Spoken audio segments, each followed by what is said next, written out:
अस्सलाम वालेकुम friends and family, मेरा नाम है फरहान खान और आज मैं बात करने जा रहा हूँ गॉड ऑफ वॉर की कंप्लीट सागा के बारे में। ये story great God of war की ग्रीक मिथोलॉजी के ऊपर बेस्ड है, जिसमें ये ग्रीक पैंथियन के साथ फाइट करता है। तो विदाउट फर्दर डू हम अपनी वीडियो को स्टार्ट करते हैं। जैसे कि आपको पता है कि मेरी पिछली वीडियो सिर्फ गॉड ऑफ वॉर 1 पे बेस्ड थी और मैंने सीरीज़ का पार्ट्स के ऊपर वीडियो बनानी थी, लेकिन मैंने सोचा कि बहुत देर बाद वीडियो बना रहा हूँ तो एक ही वीडियो बनाऊँ और उसी में ही पूरी की पूरी सीरीज़ का खात्मा कर दिया जाए।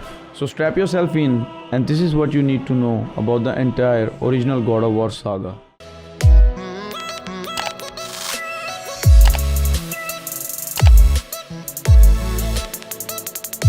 तो दोस्तों, हमारी स्टोरी स्टार्ट होती है प्राइमोर्डियल्स से, जो कि इस दुनिया में सबसे पहले जीव होते हैं और ये ज़मीन पर अपना कब्जा करने की अपनी अपनी जंग लड़ रहे होते हैं। इस जंग से काफ़ी तबाहकारियाँ होती हैं और इसके नतीजे में फ्यूरीज का जन्म होता है और इन फ्यूरीज का काम होगा ये ओथ ऑनर करेंगी between various beings of earth. ये ओथ दरअसल एक तरह का वादा होता है जो कि ये किसी भी बंदे से लेती हैं और अगर वो बंदा इस ओथ को तोड़ता है तो ये उसको सजा देती। इन फ्यूरीज का पहला शिकार हेकाटोनचीज द एजियन होता है, जिसने पहले देवता जूस से अपना हलफ जो था वो तोड़ दिया होता है और उसको इबरत का निशान बनाने के लिए वो उसी की बॉडी को पेट्रीफाई कर देते हैं, यानी पत्थर का बना देते हैं और उसे प्रिजन ऑफ डैम्ड में कन्वर्ट कर देते हैं और उसे मिसाल बना दिया जाता है उन लोगों के लिए जो कि अपना हल्फ यानी ओथ तोड़ेंगे देवताओं के साथ। अब होता यह है कि हाल ही में एरीज जो कि गॉड ऑफ वॉर होता है, फ्यूरीज एरीज से गाइडेंस लेने लग जाती हैं, जो कि उनको वर्गला लेता है कि वो उसको ज्वाइन करें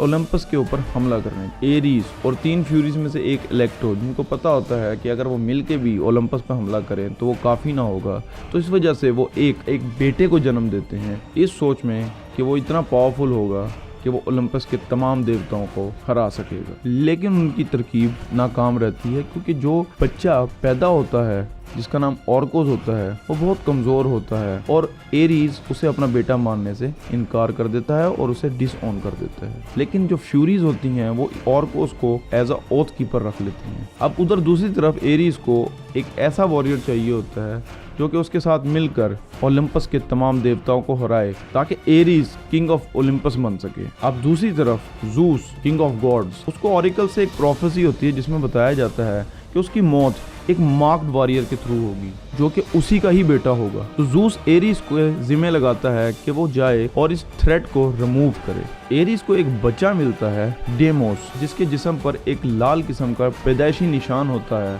क्योंकि उसकी आंख से लेकर पूरे जिस्म पे फैल रहा होता है। उस बच्चे को देखकर एरीज शहर में तबाही मचा देता है और उसको बंदी बना लेता है। डीमोस को बंदी बनाने के दौरान उसका एक छोटा भाई जिसका नाम क्रेटोस होता है वो अपने भाई को बचाने की कोशिश करता है, लेकिन तभी एरीज उसकी आंख पर जोरदार मुक्का मारता है जो कि उसकी आंख के ऊपर एक निशान छोड़ जाता है। यहाँ एरीज क्रेटोस को अपनी तलवार के जरब से खत्म करने ही वाला होता है, उसे वहाँ पे अथीना जो कि गॉडेस ऑफ वॉर होती है वो उसे रोक देती है और फिर एरीज डीमोस को वहाँ से ले जाके गॉड ऑफ डेथ थैनाटोस के पास छोड़ आता है। अब ये वाकया क्रेटोस के ऊपर इतना गहरा असर डालता है कि वो कसम खाता है कि जिस तरह वो आज फेल हुआ है दोबारा जिंदगी में इस तरह कभी भी फेल नहीं होगा। और इस वाकये को याद करने के लिए वो अपने भाई की याद को ताज़ा रखने के लिए अपने भाई की तरह का एक टैटू अपने जिस्म पर बना लेता है जो कि उसके बिल्कुल बर्थ मार्क की तरह होता है और वो उसका रेप्लिका होता है अगर आप कहें तो। क्रेटोस की गुस्से की आग और उसके सीने में दफन उसके भाई का दर्द वो आज भी लिए फिर रहा था, लेकिन अब वो बड़ा हो चुका है। अब इस दौरान वो शादी करता है एक स्पार्टन औरत के साथ जिसका नाम लिसेंड्रा होता है और इन दोनों की बेटी होती है जिसका नाम वो कोलाइपी रखते हैं। इनकी बेटी कोलाइपी जो पैदा होती है वो नॉर्मल नहीं होती, उसको एक स्किन डिजीज होती है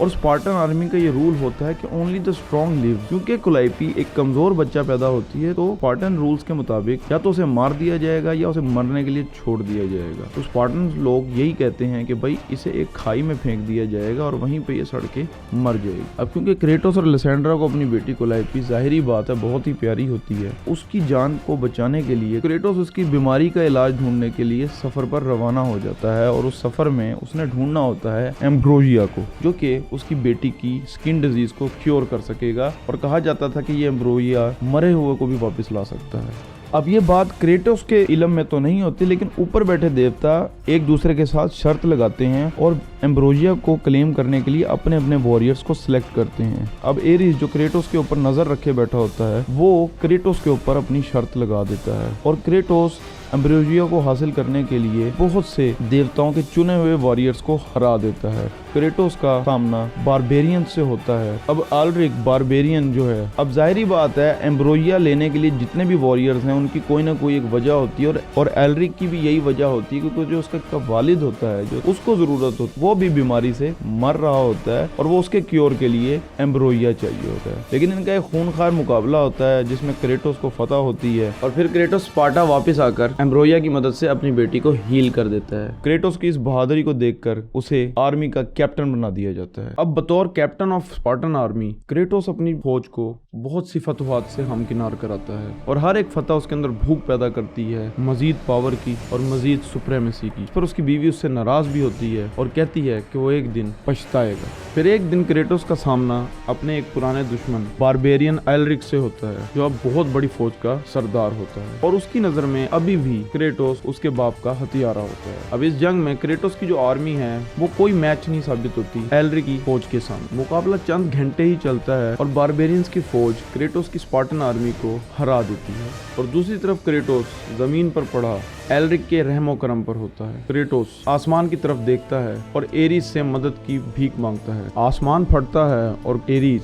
क्रेटोस की मदद के लिए आ जाता है और एरीज वहां पे मौजूद तमाम बारबेरियंस को नीस्तो नाबूद कर देता है और फिर वो पिट्स ऑफ टार्टरस से ब्लेड्स ऑफ कियोस को मुगवाता है और क्रेटोस के साथ गरम गरम तपती हुई चेन उसके बाजुओं के साथ जोड़ देता है और जो कि एक निशानी होगी कि क्रेटोस अब उसका गुलाम बन चुका है वो और उसकी हर सांस अब एरीज के हुक्म के मुताबिक चलेगी। एरीज को सर्व करने के दौरान क्रेटोस बहुत से मासूम लोगों का कत्लेआम करता है और बहुत से गांवों को जला के राख कर देता है। क्रेटोस अपने हर एक बैटल के साथ अपनी अंदर छुपी इंसानियत को खोता जा रहा था। अब एक दिन एरीज क्रेटोस को टास्क देता है कि वो अथीना के विलेज में जाए और वहां पे मौजूद तमाम उसके वर्शिपर्स को हाथ से मार दे। ये काम एरीज ने इस वजह से किया क्योंकि एरीज दिल ही दिल में अथीना से जलता होता है क्योंकि ज़ूस अथीना को उसकी निस्बत फेवर करता है। विलेज के तमाम अफराद को मार देने के बाद क्रेटोस का सामना एक बूढ़ी ओरेकल से होता है जो कि उसको वार्निंग देती है कि वो अंदर टेंपल में मत जाए नहीं तो वो सारी जिंदगी पछताएगा। क्रेटोस उसकी वार्निंग को इग्नोर कर देता है और अंदर जाकर अंधाधुन अपने ब्लेड्स ऑफ कियोस से लोगों को मारना शुरू कर देता है। अब उसके आखिरी वार से मरने वाले कोई और नहीं उसकी बीवी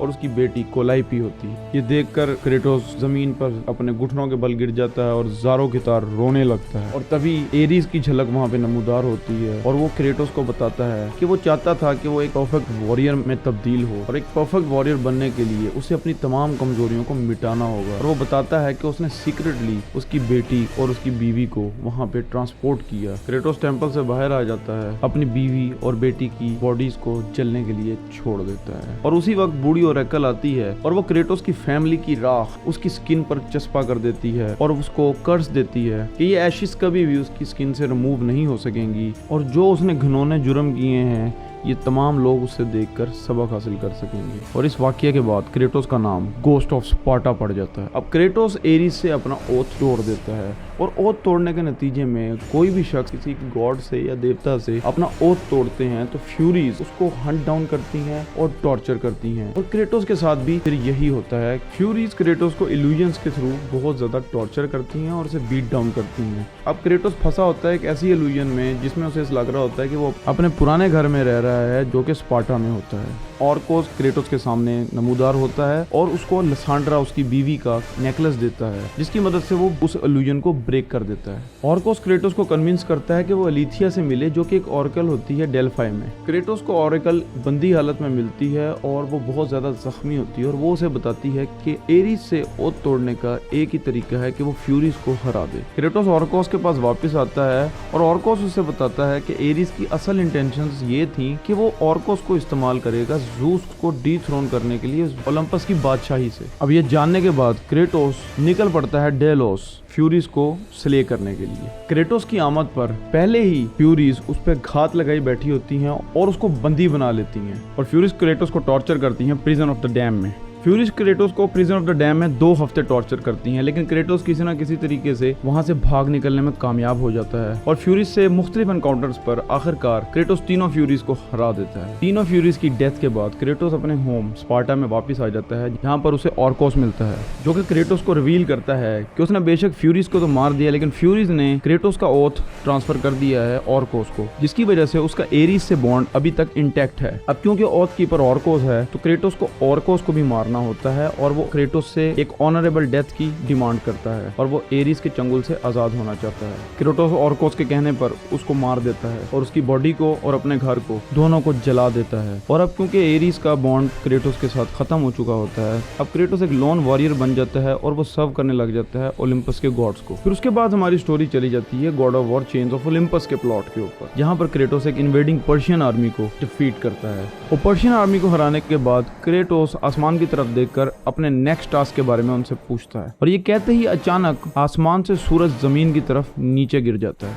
जिसकी वजह से पूरा जहां अंधेरे में चला जाता है। क्रेटोस रोशनी की आखिरी किरण को ढूंढता ढूंढता टेम्पल ऑफ हीलियोस की तरफ जा पहुंचता है। वहां पर क्रेटोस को अथीना बताती है हीलियोस के चले जाने की वजह से मॉर्फियस गॉड ऑफ ड्रीम्स मंजरे आम पर आ गया है और जिसने तमाम देवताओं को नींद सुला दिया है और उसका अब कब्जा ग्रीस के ऊपर है। टेम्पल के अंदर ईओस, जो कि हीलियोस की सिस्टर होती है, वो क्रेटोस को टास्क देती है कि वो टेम्पल के अंदर फायर स्टीड्स को एक्टिवेट करे, जिनकी मदद से वो हीलियोस को ढूंढ सकेगा। इसके बदले में ईओस क्रेटोस से वादा करती है कि अगर वो उसका ये काम करेगा तो वो एक नाइटमेयर से उसको आजाद करा देगी, जो उसकी बेटी का होता है, जो हमेशा उसके जहन में और उसके सामने आता रहता है कि उसकी बेटी उसके सामने एक बांसुरी बजा रही है। क्रेटोस ईओस के कहने पर स्टीड्स को एक्टिवेट करता है और स्टीड्स इसे अंडरवर्ल्ड में लेके चली जाती है। अंडरवर्ल्ड में क्रेटोस की मुलाकात शेरॉन से होती है, जो कि एक कश्ती चलाने वाला होता है रिवर स्टिक्स में, जो कि क्रेटोस का रास्ता रोकता है और कहता है कि अभी उसका वक्त नहीं हुआ। क्रेटोस और उसका मुकाबला होता है, लेकिन क्रेटोस उससे हार जाता है और वो उसे बेहोशी की हालत में टार्टरस में फेंक देता है, जो कि अंडरवर्ल्ड का सबसे गहरा हिस्सा है और जूस ने वहां पर टाइटन्स को एनचेंड करके रखा होता है। होश आने पर क्रेटोस को पता लगता है कि जो एटलस टाइटन है उसकी चेन टूटी हुई है और वो भी वहां से गायब है। क्रेटोस टार्टरस की डेप्थ में बहुत ज्यादा मुश्किलात का सामना करता है, लेकिन वहां से भाग निकलता है और दोबारा उसका सामना शेरन से होता है और लेकिन इस बार क्रेटोस शेरन को हरा देता है। शेरन को हराने के बाद क्रेटोस उसी की कश्ती को इस्तेमाल करता है, जो कि इसको एक टेम्पल की तरफ ले जाती है और वहां किनारे पर क्रेटोस अपनी बेटी को देखा है। क्रेटोस अपनी बेटी का पीछा करता है और उसकी मुलाकात वहां पर परसेफनी से होती है, जो कि क्वीन ऑफ द अंडरवर्ल्ड होती है। वो क्रेटोस को बताती है कि अगर वो अपनी बेटी कुलाइपी से मिलना चाहता है, जो कि अब एलिजियम फील्ड्स में है, तो उसे अपनी ह्यूमैनिटी वापस लेनी पड़ेगी और उसके लिए कुछ जितनी भी पावर्स गॉड्स ने दी हैं वो सारी उसे फॉरसेकन ट्री में सैक्रिफाइस करनी पड़ेंगी। अपनी बेटी को मिलने की चाह से क्रेटोस बिल्कुल ऐसा ही करता है और एलिजियम फील्ड्स में जाकर अपनी बेटी से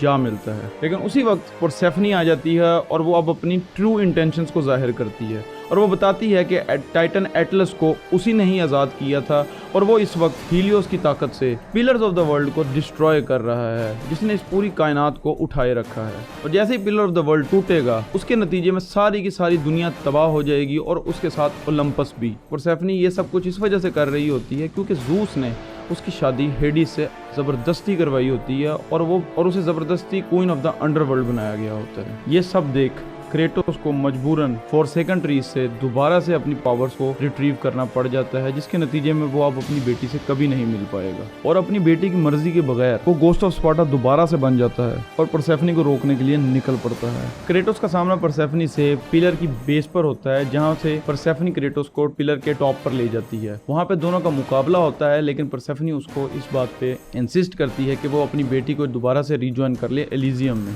क्रेटोस के इनकार पर परसेफनी टाइटन एटलस को ऑर्डर देती है कि वो क्रेटोस से निपटे, लेकिन एटलस ऐसा करने में नाकाम रहता है और क्रेटोस एटलस से लगी चेन्स को इस्तेमाल करते हुए एटलस को पिलर ऑफ द वर्ल्ड के साथ इम्प्रिजन कर देता है। इसके नतीजे में हीलियोस नीचे गिर जाता है और क्रेटोस वापस परसेफनी के पास आता है और परसेफनी को डिफीट कर देता है। परसेफनी के डिफीट होने से एक जोरदार धमाका होता है, जिसकी वजह से आधा पिलर तबाह हो जाता है और पिलर का पूरा वजन एटलस के ऊपर आ जाता है। शिकस्त शुदा एटलस क्रेटोस को तंजन देवताओं का एक गुलाम पुकारता है और वो ये कहता है कि वो इन फ्यूचर दोबारा जरूर मिलेंगे। क्रेटोस सन चैरियट की मदद से हीलियोस को दोबारा आसमान में रिस्टोर कर देता है और वो ये कहता है कि देवताओं की खिदमत करने के अलावा उसके पास और कोई रास्ता नहीं है, क्योंकि सिर्फ वही है जो उसको इन नाइटमेयर से छुटकारा दिला सकते। सूरज को दोबारा आसमान पे पहुंचाने के बाद क्रेटोस स्ट्रीट से बेहोश जमीन की तरफ गिरता है और जब वो उठता है तो गॉड्स उसे एक नया टास्क देते हैं और वो ये होता है कि वो एजियन सी में एक मॉन्स्टर हाइड्रा को डिफीट करे। हाइड्रा को डिफीट करने के बाद क्रेटोस को अथीना अप्रोच करती है और वो ये कहती है कि उसके शहर एथेंस पर एरीज ने हमला किया हुआ है और वो उसकी मदद करे। क्रेटोस जो कि अपनी बीवी और बच्ची की मौत का एरीज से बदला चाहता था, इस कंडीशन को मान लेता है और ये अथीना के सामने एक शर्त रख देता है कि अगर वो ये उसका काम करेगा तो उसको उसके नाइटमेयर से छुटकारा दिला दिया जाएगा और अथीना भी हाँ में हाँ मिला देती है। जब क्रेटोस एथेंस सिटी में दाखिल होता है तो वहाँ पे उसको एक ऑरेकल मिलती है जो कि बताती है कि अगर तुम एरीज को हराना चाहते हो जो कि एक गॉड है तो क्रेटोस को एक बॉक्स चाहिए होगा जिसका नाम पेंडोरस बॉक्स है, जो कि जिसकी मदद से एक मोर्टल एक गॉड को डिफीट कर सकता है। और वो पेंडोरस बॉक्स टाइटन क्रोनोस के ऊपर बना एक मंदिर पेंडोरस टेम्पल में कहीं महफूज पड़ा है और क्रोनोस टाइटन को जूस ने सजा के तौर पर डेजर्ट ऑफ लॉस्ट सोल्स में भटकने के लिए ताहयात छोड़ा होता है। क्रेटोस टेम्पल की तरफ रवाना जब होता है तो उसका वहाँ पे सामना एक मिस्टीरियस ग्रेव डिगर से होता है। Kratos desert of lost souls में साइरेंस की मदद से टाइटन क्रोनोस का पता लगाता है और पेंडोरस टेम्पल की वॉल पर 3 दिन चढ़कर पेंडोरस टेम्पल में दाखिल हो जाता है। पेंडोरस बॉक्स का पता लगाने के लिए क्रेटोस को वहाँ पे बहुत सारे पजल्स को सॉल्व करना पड़ता है और जब क्रेटोस बहुत सी मुश्किलात के बाद जब पेंडोरस बॉक्स को रिट्रीव कर लेता है तो दूर एथेंस में एरीज उसकी फतह को सेंस कर लेता है और वहाँ से एक पिलर उठा के क्रेटोस की तरफ दे मारता है जो कि सीधा क्रेटोस के सीने में जाके लगता है और क्रेटोस की वहीं मौत हो जाती है और उसके सामने एरीज के मिनियंस पेंडोरस बॉक्स को उठाकर ले जाते हैं। अब क्रेटोस दोबारा से अंडरवर्ल्ड में गिर रहा होता है। जब क्रेटोस अंडरवर्ल्ड में फंसा होता है तो आसमान से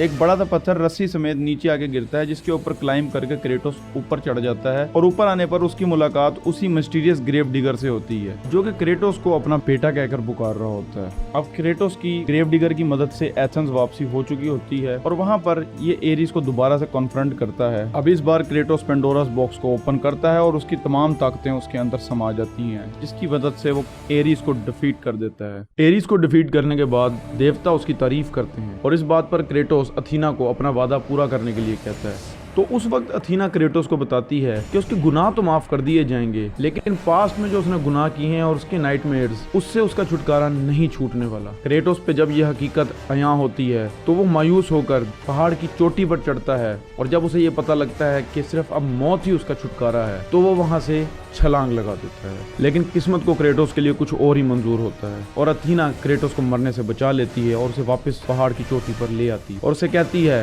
कि ओलंपस पर एक एम्प्टी थ्रोन है और वो उसके लिए खाली पड़ा है। क्रेटोस फिर एक पोर्टल के जरिए ओलंपस एंटर होता है और अपना गॉड ऑफ वॉर का थ्रोन क्लेम कर लेता है। लेकिन क्रेटोस को अभी भी माजी की तलख यादें सताती थी जिसकी वजह से क्रेटोस इस बात का फैसला करता है कि वो अब अपने पास्ट के बारे में मजीद जानने की कोशिश करेगा, हत्ता कि अथीना को ये बात नागुज़ीर थी। क्रेटोस अपना रास्ता अख्तियार करता है टेम्पल ऑफ पोसाइडन जो कि एटलांटिस में होता है। पोसाइडन क्रेटोस को रोकने की कोशिश करता है लेकिन वो उसकी तमाम डिफेंसेस को डिफीट करके एटलांटिस शहर पहुंच जाता है। वहां पर सरप्राइजिंगली क्रेटोस की मुलाकात अपनी माँ कलिस्टो से होती है जो कि जमीन पे पड़ी मर रही होती है। वो क्रेटोस को बताती है कि उसको यहाँ पे लाने वाला उसका बाप है और उसका दूसरा भाई डीमोस अभी भी जिंदा है लेकिन उसके पास अब वक्त बहुत कम है। मरने से पहले कलिस्टो क्रेटोस को बताती है कि वो अपने भाई को स्पार्टा में जाके ढूंढे। क्रेटोस फिर एटलांटिस से वापस आ जाता है लेकिन उससे पहले उसका एनकाउंटर टाइटन थेरा से होता है जिसको वो आजाद कर देता है और उसके आजाद करने के नतीजे में पूरे का पूरा एटलांटिस सिटी सैलाब में बह जाता है। क्रेटोस स्पार्टा वापस आता है लेकिन उसका एनकाउंटर वहां पर थैनाटोस की बेटी इरेनिस से होता है जिसको वो मार देता है। स्पार्टा शहर पहुंचने पर स्पार्टा के बशिंदे उसकी तारीफ करते हैं जिसको अब एक यंग स्पार्टन लीड कर रहा होता है जिससे मुलाकात पर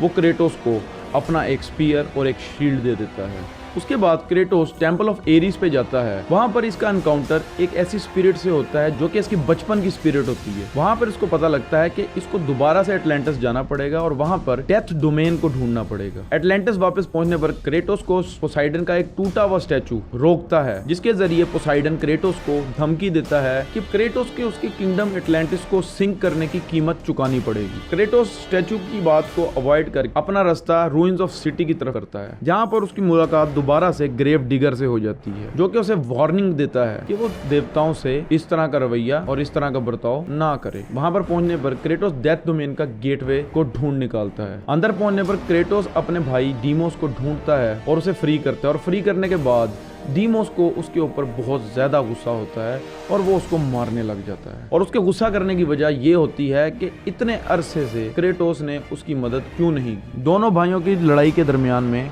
थैनाटोस वहां पर आ जाता है और डीमोस को कैप्चर करके उसे वापस उसी क्लिफ के पास ले जाता है जहां पर गॉड ऑफ वॉर 1 में क्रेटोस अपनी जान लेने की कोशिश करता है। क्रेटोस वहां पे अपने भाई को बचा लेता है और दोनों में सुलह हो जाती है। वहां पर क्रेटोस अपने भाई डीमोस को उसका स्पीयर और उसकी शील्ड दे देता है और फिर दोनों मिलकर थैनाटोस से लड़ते हैं। लड़ाई के दौरान थैनाटोस डीमोस को मार देता है और क्रेटोस अपने भाई की मौत का बदला ले लेता है। अपने भाई के मरने पर क्रेटोस एकदम टूट जाता है और अपने भाई की लाश को लेकर दोबारा से माउंटेन की तरफ चल पड़ता है जहां पर ग्रेव डिगर उसकी कब्र खोद रहा होता है। वहां पर खड़ा क्रेटोस अपने आप से बात करता है और वो ये कहता है कि वो क्या बन चुका है, जिस पर ग्रेव डिगर उसको जवाब देता है, death and destroyer of worlds. Athena उस वक्त उधर आ जाती है और उसको मुकम्मल देवताओं की ताकतें देने लगती है, लेकिन उधर ही क्रेटोस उसे रोक देता है और वो वापस ओलंपस की तरफ लौट जाता है और कहता है कि तमाम देवताओं को इसका हिसाब देना पड़ेगा। ग्रेव डिगर डीमोस और उसके साथ उसकी माँ कैलिस्टो को दफनाने के बाद प्रोक्लेम करता है कि अब एक ही बाकी है, जबकि क्रेटोस अपने थ्रोन की तरफ वापस चला जाता है और अपना नेक्स्ट मूव जो है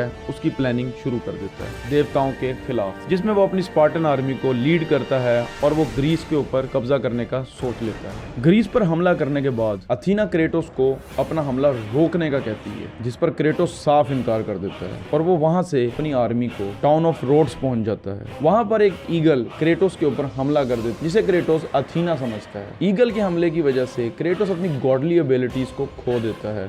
ये ईगल क्रेटोस की गॉडली एबिलिटीज को कंज्यूम करके कोलोसस ऑफ रोड्स मुंतकिल कर देता है, जो कि इस ताकत से जिंदा हो जाता है और क्रेटोस को मारने की कोशिश शुरू कर देता है। वहां पर जूस आ जाता है और क्रेटोस को ब्लेड ऑफ ओलंपस ऑफर करता है, जिसको उसने इस्तेमाल किया होता है गॉड्स ऑफ टाइटन के ग्रेट वॉर के दौरान। जूस क्रेटोस को अर्ज करता है कि वो अपनी तमाम गॉडली एबिलिटीज जो हैं ब्लेड्स के अंदर मुंतकिल कर दे, जिसकी मदद से वो इस कोलोसस को शिकस्त दे सकेगा। क्रेटोस की तमाम ताकतें जब ब्लेड्स ऑफ ओलंपस में आ जाती हैं तो वो फिर से एक मोर्टल बन जाता है, लेकिन इसके नतीजे में वो कोलोसस को डिफीट कर देता है। कोलोसस को डिफीट करने के दौरान कोलोसस का एक बड़ा सा हाथ क्रेटोस के ऊपर जाके गिरता है, जिसकी वजह से क्रेटोस कुचला जाता है और ब्लेड्स ऑफ ओलंपस उससे दूर जा गिरता है। अब क्योंकि उसकी तमाम ताकतें ब्लेड ऑफ ओलंपस में होती हैं तो उसे वो ब्लेड लाजमी तौर पर रिट्रीव करना पड़ता है। क्रेटोस इस इंसिडेंट की वजह से बहुत ज्यादा कमजोर हो चुका होता है, लेकिन वो फिर भी अपने आप को घसीटता हुआ ब्लेड ऑफ ओलंपस के पास ले पहुंचता है, लेकिन वहां पर जूस उसे रोक देता है और बाद में पता लगता है कि वो जो ईगल जिसने क्रेटोस पे हमला किया था वो कोई और नहीं, वो जूस ही था, जिसने बड़ी चालाकी से क्रेटोस की तमाम ताकतें ब्लेड्स ऑफ ओलंपस में चोरी कर ली थी, क्योंकि जूस को ये डर था क्रेटोस अपनी ताकत से जूस को मारकर उसका थ्रोन उससे छीन लेगा। जूस फिर जख्मी क्रेटोस को ब्लेड्स ऑफ ओलंपस की मदद से मार देता है। क्रेटोस की मौत पर आर्म्स ऑफ द अंडरवर्ल्ड उसको खींच के हेडिस की तरफ लेके जा रहे होते हैं। वहां पर मदर ऑफ टाइटंस गाया उसकी मदद को आ पहुंचती है और उसको वहां से बचा लेती है और उसके ऊपर ये रेवोल्यूशन करती है कि क्रोनोस टाइटन, जो कि जूस का बाप होता है, वो अपने तमाम बच्चों को खा जाता था, क्योंकि क्रोनोस को ये प्रोफेसी हुई थी कि उसकी मौत उसके बेटे की हाथों ही होगी। और जब जूस की बारी आती है तो जूस की माँ उसको एक आइलैंड में छुपा देती है और वो आइलैंड कोई और नहीं गाया होती है। गाया उस बच्चे को पालती है, लेकिन ये नेकी उसी के गले पड़ जाती है, क्योंकि ये बच्चा बड़ा होकर बदला लेता है और तमाम टाइटन्स को डिफीट कर देता है और ये तमाम टाइटन्स को इसी ब्लेड ऑफ ओलंपस की मदद से ही डिफीट करता है। अब गाया यहाँ पे क्रेटोस को बदला ऑफर करती है किंग ऑफ ओलंपस। क्रेटोस को बचाने के बाद गाया क्रेटोस को मैजिकल हॉर्स देती है, उड़ने वाला घोड़ा जिसका नाम पेगासस होता है, जिसकी मदद से वो अंडरवर्ल्ड को एस्केप कर लेता है। अंडरवर्ल्ड से एस्केप करने के बाद गाया क्रेटोस को सिस्टर ऑफ फेट का पता बताती है, जिनके पास ताकत होती है कि वो माजी को बदल सकती है। जिस माजी में जाकर जूस ने क्रेटोस को बिट्रे किया था, वहीं पर जाके क्रेटोस जूस को मार सका। फिर क्रेटोस वहां से आइलैंड ऑफ क्रिएशन पे अपनी उड़ान भरता है और वहां पर मुख्तलिफ खूनखार दुश्मनों को हराने के बाद, जिसमें उसका पुराना दुश्मन ऑलरिक भी शामिल होता है, अपने सफर के दौरान क्रेटोस का सामना इकरस से होता है, जिससे लड़ाई के दौरान वो एक गहरी खाई में गिरता है, लेकिन वो उसके पैरों को खेड़ के सेफली लैंड कर जाता है टाइटन एटलस पर। एटलस से मुलाकात पर पहले तो एटलस क्रेटोस के ऊपर अपना गुस्सा निकालने की कोशिश करता है, लेकिन जब क्रेटोस उसे अपना प्लान बताता है कि वो किंग ऑफ ओलंपस जूस और बाकी तमाम देवताओं पर अपना बदला लेना चाहता है, ये सुनकर एटलस क्रेटोस की मदद के लिए तैयार हो जाता है और उसे दोबारा सरफस की तरफ वापस पहुंचा देता है। सरफस पर पहुंचने के बाद क्रेटोस फीनिक्स को जिंदा कर देता है, जिस पर सवार होकर क्रेटोस टेम्पल ऑफ फेट पहुंच जाता है, जहां पर उसकी मुलाकात सिस्टर ऑफ फेट से होती है। वहां पर पहुंचने के बाद क्रेटोस अपनी विश सिस्टर्स को बताता है, लेकिन सिस्टर ऑफ फेट्स उसका रास्ता रोकती हैं और उसके मदद करने से साफ इनकार कर देती हैं। इनकार करने पर क्रेटोस का मुकाबला दो यंगर सिस्टर्स से, जिसका नाम लेकेसिस एंड एट्रोपोस से होता है, जो कि अपनी जादुई ताकतों से उसे माजी में ले जाती हैं। गॉड ऑफ वॉर 1 के इंसिडेंट जहां पर क्रेटोस का मुकाबला एरीज से हो रहा होता है, वहां पर ले जाती हैं और क्रेटोस को फोर्स करती हैं कि वो एरीज से अपना बैटल जीते ही ना। क्रेटोस इन दोनों सिस्टर्स की कोशिश को नाकाम बना देता है और दोनों सिस्टर्स को शीशे में बंद करके ट्रैप कर देता है और बाद में उस शीशे को तोड़ देता है, जिसकी वजह से वो हमेशा के लिए उस जगह पे कैद होके रह जाती है। उसके बाद क्रेटोस का सामना सबसे बड़ी सिस्टर क्लॉथो से होता है, जो कि लूम ऑफ फेथ को ऑपरेट कर रही होती है। क्रेटोस सबसे बड़ी सिस्टर को मार देता है और लूम ऑफ फेथ के ऊपर अपना कब्जा कर लेता है। अब इन लूम ऑफ फेट्स की मदद से क्रेटोस अपना पास्ट तब्दील कर सकता है। क्रेटोस थ्रेड्स ऑफ फेट को पीछे की तरफ घुमाता है और उसी जगह पर पहुंच जाता है जहां पर क्रेटोस को ज़ूस के हाथों धोखा मिला होता है।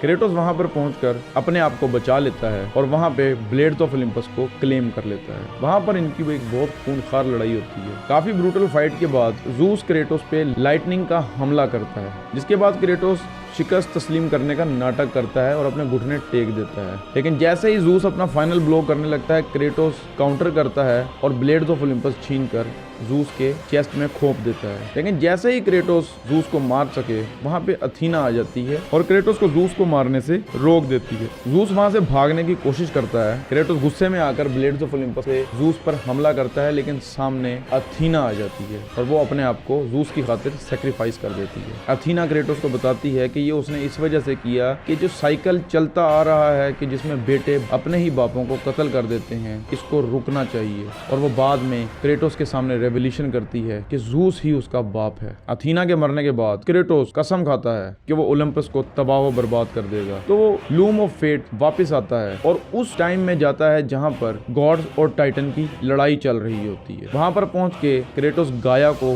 पुकारता है और वो तमाम टाइटन्स को अपने साथ लूम ऑफ फेट की मदद से प्रेजेंट टाइम में ले आता है। अब प्रेजेंट टाइम में ज़ूस जख्मी भी है और कमजोर भी, और वो तमाम ओलंपस के देवताओं को इकट्ठा करके अपने तमाम डिफरेंसेस मिटाने के लिए कहता है और वो कहता है कि वो यूनाइट हो जाएं क्रेटोस के खिलाफ। तभी क्रेटोस और टाइटन्स पास से प्रेजेंट टाइम में आ जाते हैं और क्रेटोस टाइटन आर्मी को लीड करता हुआ माउंट ओलंपस पर हमला कर देता है। अब माउंट ओलंपस पर टाइटन्स और गॉड्स का एक बहुत ही ब्लडी बैटल होता है और पहले एनकाउंटर में पोसाइडन गाया पर हमला कर देता है। क्रेटोस गाया पर सवार होता है और वो पोसाइडन को गाया की पकड़ में लेकर आता है, जिसकी मदद से वो पोसाइडन को कमजोर करती है। क्रेटोस पोसाइडन की कमजोरी को ढूंढता है और उसे एक प्लेटफॉर्म पर लाकर पटक देता है, जहां पर वो उसकी आंखें निकाल देता है और उसकी गर्दन को तोड़कर उसको मार देता है, और जिसके नतीजे में पूरी दुनिया में सैलाब आ जाता है। उसके बाद क्रेटोस और टाइटन्स माउंट ओलंपस के टॉप पर पहुंच के गाया और क्रेटोस ज़ूस को कन्फ्रंट करते हैं, जो वहां पे पहले ही उनका इंतजार कर रहा होता है। और ज़ूस अपनी लाइटनिंग थंडर की ताकत से गाया और क्रेटोस को माउंट ओलंपस की चोटी से नीचे गिरा देता है। गिरती हुई गाया पर क्रेटोस अपनी पकड़ बनाने की कोशिश करता है और वहां पे क्रेटोस को गाया ये कह के बिट्रे कर देती है कि अब उन्हें उसकी कोई जरूरत नहीं, और कहती है कि गाया ने उसे सिर्फ और सिर्फ एक जरिया बनाया था ज़ूस तक पहुंचने के लिए। और क्रेटोस वहां से ऊंचाई से नीचे गिर अपनी मौत की तरफ रिवर स्टाइक्स में गिर जाता है, जहां पर फिर से वो दोबारा से अपनी तमाम ताकतें खो देता है। और वहां जाकर क्रेटोस को ये एहसास होता है कि गॉड्स और टाइटन्स दोनों ने उसका इस्तेमाल किया। क्रेटोस की मुलाकात फिर से रीफॉर्म्ड अथीना से होती है, जो कि अब क्रेटोस की मदद करने को तैयार होती है। अथीना क्रेटोस को बताती है कि अगर वो ज़ूस को हमेशा हमेशा के लिए खत्म कर देना चाहता है तो उसको फ्लेम्स ऑफ ओलंपस को बुझाना होगा, और ये सब करने के लिए क्रेटोस को पेंडोरा नामी एक बच्ची को ढूंढना पड़ेगा, जिसके नाम पर पेंडोरास बॉक्स बनाया जाता है। उसके बाद क्रेटोस हेडीज में अपना रास्ता ढूंढता है, जहां पर उसे हेडीज का पैलेस मिलता है। हेडीज के पैलेस में उसे हेडीज की वाइफ प्रोसेफनी की डेड बॉडी मिलती है, और वहां पर हेडीज आ जाता है और दोनों की लड़ाई के बाद Kratos God of the underworld को डिफीट कर देता है और उसकी रूह को कब्ज कर लेता है उसके अपने ही हथियारों में। क्रेटोस हेडीज को एस्केप करता है एक गेट के जरिए और वहां पर हीलियोस से मुकाबला करता है, जिसका सर क्रेटोस अपने हाथों से ही उखेड़ देता है। उसके बाद क्रेटोस का सामना हर्मीस से होता है, जिसकी क्रेटोस टांगे उखेड़ देता है। और उसके बाद क्रेटोस का सामना उसके अपने हाफ ब्रदर हरकुलिस से होता है, जिसका वो मुंह कुचल देता है। सफर के दौरान क्रेटोस एफ्रोडाइटी और उसके हस्बैंड हेफेस्टिस से मिलता है ताकि वो उनकी बेटी पेंडोरास को ढूंढ सके। हेफेस्टस उसकी मदद करने से इनकार कर देता है और उसकी वजह वो ये बताता है कि जब क्रेटोस ने पेंडोरास बॉक्स को खोला तो उसके खोलने की वजह से जूस को फियर कंज्यूम कर लेता है, और जब फियर कंज्यूम कर लेता है जूस को, तो जूस हेफेस्टस को बहुत बुरी तरीके से पीटता है और पेंडोरास को अपने कब्जे में कर लेता है। क्रेटोस फिर भी हेफेस्टस को मदद करने को कहता है, जिस पर वो उसे कहता है कि अगर वो ऑफल स्टोन उसे ला देगा तो वो उसे एक ऐसा वेपन बना के देगा जिसकी मदद से वो पेंडोरास को ढूंढ सकेगा।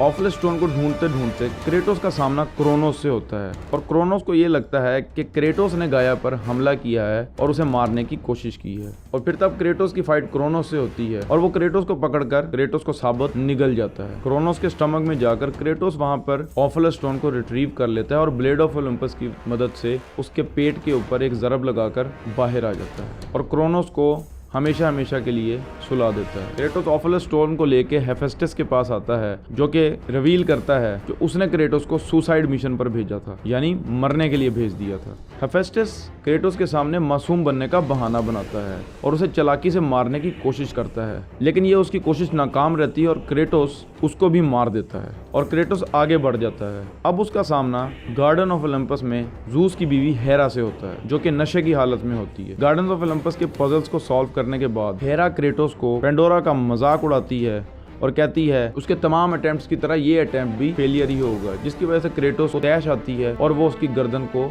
एक झटके में तोड़ के उसको मार देता है, जिसकी वजह से जमीन पर मौजूद तमाम प्लांट लाइफ मर जाती है। अब क्रेटोस उसके बाद लैबिरिंथ के ऊपर जाता है और वहाँ पे डेडलियस, जिसने लैबिरिंथ का आर्किटेक्चर बनाया होता है, उससे मिलता है, जो कि जंजीरों में जकड़ा हुआ होता है। डेडलियस क्रेटोस को बताता है कि जूस ने उससे इस बात का वादा किया होता है कि जैसे ही वो लैबिरिंथ को मुकम्मल कर लेगा उसका बेटा इकरस उसे वापस कर दिया जाएगा। तो वहाँ क्रेटोस उसको बताता है कि उसका बेटा इकरस को उसने मार दिया है और वहाँ पे वो लैबिरिंथ को एक्टिवेट कर देता है, जिसके नतीजे में आर्किटेक्चर मर जाता है। लैबिरिंथ के अंदर क्रेटोस को पेंडोरा मिलती है और वो उसे उठा के पेंडोरास बॉक्स की तरफ ले चलता है। क्रेटोस फिर फ्लेम ऑफ ओलंपस चेंबर पहुंचता है, जहां पे जाके वो लैबिरिंथ को रेज करता है ताकि पेंडोरा उस तक पहुंच सके। लेकिन जब वक्त आता है तो क्रेटोस को पेंडोरा के अंदर अपनी बेटी का अक्स नजर आने लगता है। अब क्योंकि पेंडोरा ही चाबी है पेंडोरास बॉक्स को खोलने के लिए, और जब पेंडोरा पेंडोरास बॉक्स के अंदर यानी फ्लेम ऑफ ओलंपस में जाएगी तो वो उसकी जान ले लेगी। तो ऐसे में क्रेटोस पेंडोरास का हाथ पकड़कर उसे रोकने की कोशिश करता है और कहता है कि वो अपनी बेटी की तरह उसकी भी मौत का सबब नहीं बनना चाहता। पेंडोरास उसे ये कह के अपना हाथ छुड़वाकर भागती है कि ये उसकी फेट है, ये उसकी डेस्टिनी है, और वो बॉक्स की तरफ भाग पड़ती है, लेकिन सामने उसे जूस रोक लेता है। जूस पेंडोरा को पकड़कर तंजन क्रेटोस को कहता है कि लगता है कि वो उसकी परवाह इस तरह से कर रहा है जैसे कि ये उसकी अपनी बेटी हो, और ये कहकर पेंडोरास को जमीन पर पटक देता है। और उसके बाद जूस और क्रेटोस की लड़ाई शुरू हो जाती है। जूस और क्रेटोस के बैटल के दौरान पेंडोरास फ्लेम्स की तरफ भागने की कोशिश करती है और इतने में क्रेटोस भागकर उसका हाथ पकड़ लेता है और उसे रोकने की कोशिश करता है। पेंडोरास चीख कर उसे कहती है कि ये उसकी डेस्टिनी है, ये उसकी फेट है और वो उसे जाने दे। और इतने में जूस भी उसे ये कहता है कि ये वो मौका अपने हाथ से ना गवाए। क्रेटोस की कानों में जूस की आवाज इतनी नागुजीर गुजरती है कि वो ना चाहते हुए भी पेंडोरास का हाथ छोड़ देता है और पेंडोरास फ्लेम ऑफ ओलंपस में जा गिरती है और फ्लेम ऑफ ओलंपस उधर ही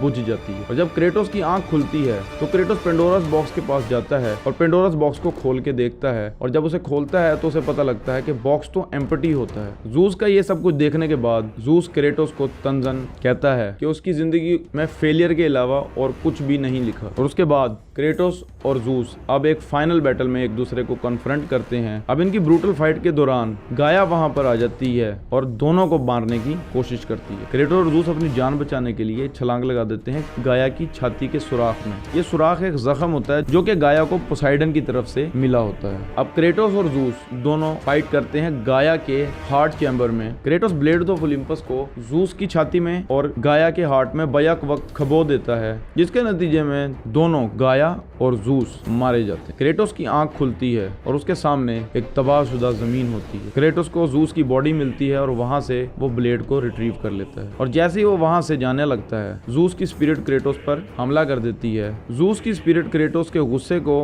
और उसकी विल पावर को कंज्यूम करके उसको फियर और लॉस से भर देती है। अब क्रेटोस अपनी दिमाग और अपनी पुरानी यादों के अंदर कैद होकर रह जाता है और जूस वहीं पर उसको टॉर्चर करना शुरू कर देता है और वहां पर स्पिरिट ऑफ पेंडोरा नमूदार होती है और क्रेटोस को इन तलख यादों से छुटकारा पाने का तरीका बताती है और वो तरीका होप होती है। अब क्रेटोस अपनी फिजिकल वर्ल्ड में वापस आ जाता है और वो फोर्स करता है जूस की स्पिरिट को कि वो वापस जूस की बॉडी में दोबारा चली जाए। अब क्रेटोस आगे बढ़ता है और अपने बेयर हैंड से उसके मुंह पर इतने वार करता है कि इस बार वो उसे मार ही देता है। अब रूलर ऑफ ओलंपस के जाने से ओलंपस भी तबाह हो जाता है। अब मंजर आम पर अथीना आती है और वो क्रेटोस को मुबारकबाद देती है और वो कहती है कि वो होप की पावर अथीना के हवाले कर दे ताकि वो होप की पावर मैनकाइंड को दे सके। और क्रेटोस मुड़ के अथीना को जवाब देता है कि पूरी की पूरी दुनिया तो तबाह हो चुकी है, अब उसकी ये पावर यूजलेस होगी। और तो और क्रेटोस ये कहता है कि बॉक्स तो एम्प्टी था और वो ये भी कहता है कि पेंडोरा का मरना बेमकसद गया। और क्रेटोस को कहीं ना कहीं गिल्ट होता है कि उसकी बदले की आग ने एक और मासूम जिंदगी को निगल लिया। वहां पर अथीना क्रेटोस को रिवील करती है कि जब टाइटंस की बुराइयों को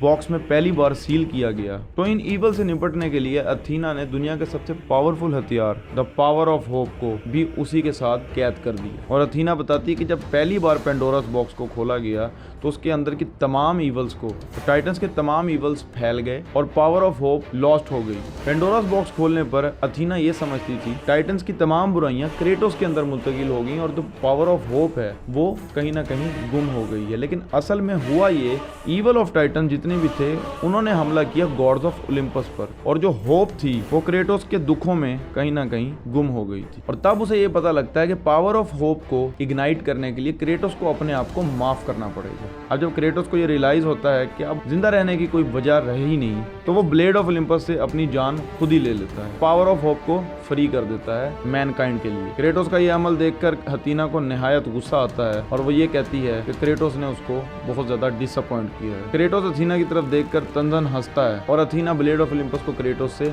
रिमूव कर देती है और उसे वहां पे मरने के लिए, और उसके बाद गेम खत्म हो जाती है। और आफ्टर क्रेडिट्स हमें ये सीन देखने को मिलता है कि जिस जमीन पर क्रेटोस पड़ा होता है वहां पर क्रेटोस मौजूद नहीं होता और एक ट्रेल ऑफ ब्लड समुंदर की तरफ जा रहा होता है, जिससे ये बात जाहिर होती है कि क्रेटोस अभी भी जिंदा है। और इसी के साथ ही गॉड ऑफ वॉर 3 खत्म हो जाती है।